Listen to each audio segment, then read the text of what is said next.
Hello everyone, welcome in Educare Hub. Today we will discuss about sexual reproduction in flowering plant. आज हम लोग पौधों में अर्थात पुष्पी पौधों में लैंगिक जनन के बारे में पढ़ेंगे कि पुष्पी पौधों में लैंगिक अंग कौन कौन से होते हैं। हम जानते हैं कि पुष्पी पौधे या पुष्पी पौधों का जो प्रजनन अंग होता है पुष्प होता है और पुष्प की सुगंध, सौंदर्य एवं कोमलता ने ऐतिहासिक काल से ही मानव को आकर्षित किया है। अर्थात जो पुष्प होता है मानव के लिए क्या होता है, एक आकर्षक होता है। विभिन्न पुष्पों के जो स्वरूप होते हैं वह भिन्न भिन्न होते हैं, जैसे हैं सुमन है, कुसुम है, अम्बुज, गेंदा, जो भी हैं। इस सदियों से ही, प्राचीन काल से ही महिलाएं इसे आभूषण के रूप में, इसे माला के रूप में तथा एक धार्मिक रीति रिवाजों में भी क्या होता है, इसका प्रयोग होता है। इस प्रकार हम कह सकते हैं कि ये मानव के साथ अर्थात सभ्यता के साथ इसका एक क्या होता है, रिवाज भी है। और जैसे गुलाब, ग्लैडियोलाई, इसका बहुत बड़ा महत्व होता है। वैज्ञानिक दृष्टिकोण से पुष्प एक क्या है, एक तना है अर्थात रूपांतरित प्ररोह है जो एक पुष्पीय बड के रूप में विकसित होता है। तो आज हम ये पढ़ेंगे कि जो पुष्पी पौधे होते हैं वो है क्या। देखिए, जो पुष्पी पौधों में जो पुष्प होता है, फ्लावर होता है, वह एक बड के रूप में क्या होता है, विकसित होता है। और यह जो पुष्प है केवल एंजियोस्पर्मिक प्लांट में ही यह क्या है, विकसित होता है। चाहे वह शैवाल हो, कवक हो, ब्रायोफाइट्स हो, टेडोफाइट्स हो, जिम्नोस्पर्म में, इनमें ये टोटली एब्सेंट होता है। केवल एंजियोस्पर्मिक प्लांट में ही फ्लावर उगते हैं, फ्लावर आते हैं, जिसे हम फ्लावरिंग प्लांट कहते हैं या एंजियोस्पर्मिक प्लांट कहते हैं। तो आज हम लोग एंजियोस्पर्मिक प्लांट के बारे में देखेंगे, जिसका प्रमुख और आकर्षक केंद्र जो होता है, जो आकर्षक जो केंद्र होता है वह होता है पुष्प होता है। तो पुष्प के बारे में क्या है, हम ये अध्ययन करेंगे। तो इस अध्ययन केंद्र में हम पहले देखेंगे कि पुष्प क्या है। तो पुष्प एक आकर्षक और आवृत्ति अंग है और इसमें हम पुष्प के बारे में देखेंगे कि पुष्प क्या है। पुष्प जो है इसमें मुख्य भाग जो होता है फ्लावर होता है और जो पुष्प के चार भाग होते हैं, चार अंग होते हैं, वाह्यदल, दलपुंज, पुमंग और जायंग। तो एक पहले पुष्प का एक फिगर ड्रा किया जाए और ड्रा के बाद ये देखेंगे कि कौन कौन से अंग क्या कहाँ कहाँ क्या होते हैं, ये पाए जाते हैं। सबसे अंदर जो होता है यह एक मादा भाग होता है। अंदर से दूसरे नंबर पर जो होता है वह नर भाग होता है।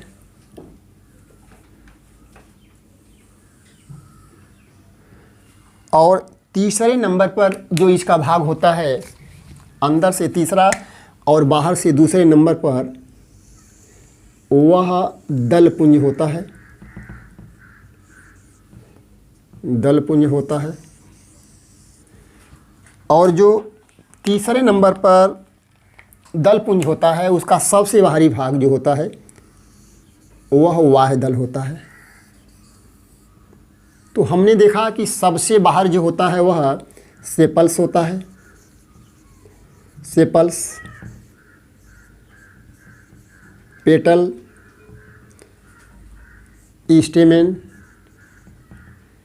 स्टेमेन और जो मादा भाग होता है वह स्टिग्मा, स्टाइल और ओवरी होता है।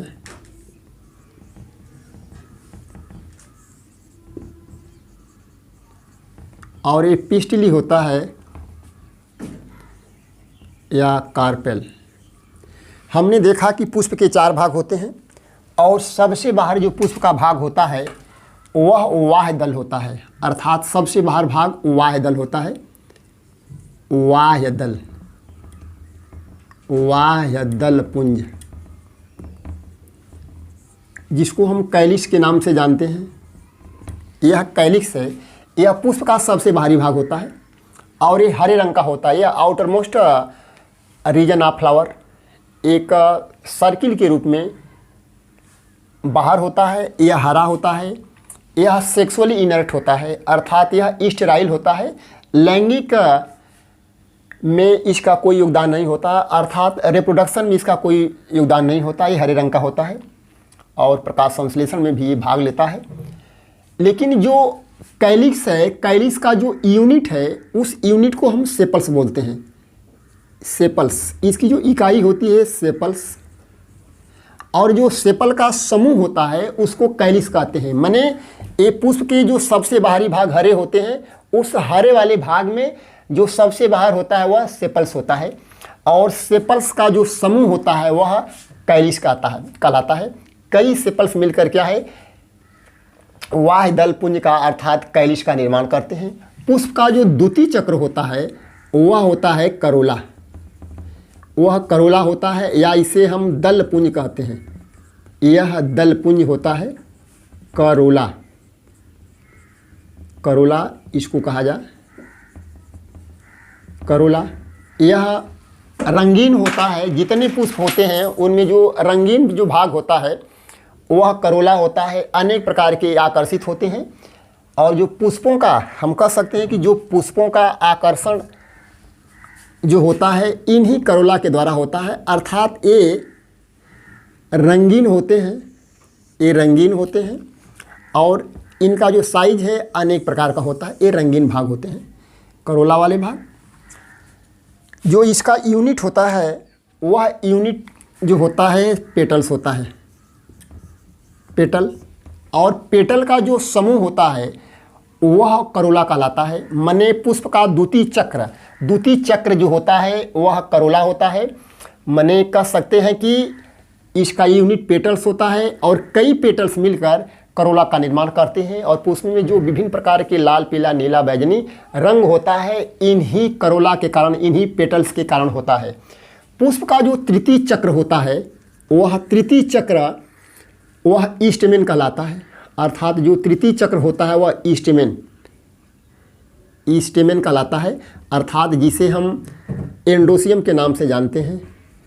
एंडोसियम यह पुमंग कहलाता है, पुमंग। अब इसकी जो यूनिट होती है वह स्टेमेन होती है, स्टेमेन। पुमंग का जो एक यूनिट है वह स्टेमेन है। कई स्टेमेन मिलकर एंडोसियम या पुमंग का निर्माण करते हैं। यह पुष्प का तृतीय चक्र होता है जो मेल रिप्रोडक्टिव ऑर्गन्स को प्रदर्शित करता है। इसमें एक फिलामेंट होता है, एक एंथर होता है। एंथर में जो होते हैं परागकण विकसित होते हैं, जो आगे हम इसका अध्ययन करेंगे। और जो लास्ट और अंतिम चक्र होता है वह मादा भाग होता है, जिसे गाइनेसियम के नाम से जानते हैं, जायांग। ये जायांग होता है। ये मादा पुष्प भाग होता है। इसमें 3 भाग होता है। सबसे ऊपर स्टिग्मा, और उसके नीचे एक नैरो ट्यूब होती है, this is called the style, और सबसे नीचे फूला हुआ भाग ओवरी कहलाता है, अंडाशय कहलाता है। तीनों को मिलकर हम कार्पल या पिस्टिली या स्त्रीकेसर के नाम से जानते हैं। और इसकी जो यूनिट होती है वह यूनिट कार्पेल के नाम से जानते हैं। इस प्रकार हमने देखा कि कोई भी पुष्प है, पुष्प के 4 भाग होते हैं। There are 4 component of flower, that is called calyx, corolla, androecium as well as gynoecium. The unit of calyx is known as the sepals, unit of corolla is known as petals, unit of endosium is known as stamen and unit of gynoecium is known as carpels। अर्थात sepals का group calyx कहलाता है, Corolla का group या समूह दलपुंज कहलाता है, stamen का जो ग्रुप होता है या संघ होता है वह एंडोसियम कहलाता है, और कार्पल्स का ग्रुप जायंग कहलाता है। लेकिन जो पुष्प के 4 भाग होते हैं, कैलिक्स, करोला, एंडोसियम, गाइनेसियम, ये सब एक ही जगह अर्थात सेपल्स, पेटल्स, स्टेमेन्स और कार्पेल्स जो सिचुएटेड होते हैं ये एक प्लेस पर, अर्थात जो यहाँ ये सिचुएटेड है इसे हम थैलेमस कहेंगे। थैलेमस, यह थैलेमस कहलाता है, अर्थात यह पुष्पासन होता है। पुष्प का वह भाग जहाँ सेपल्स, पेटल्स, स्टेमेंस और कार्पेल्स सिचुएटेड होते हैं उसे हम पुष्पासन कहते हैं। अर्थात पुष्प के सभी अंग यही आसन लगाते हैं। धन्यवाद।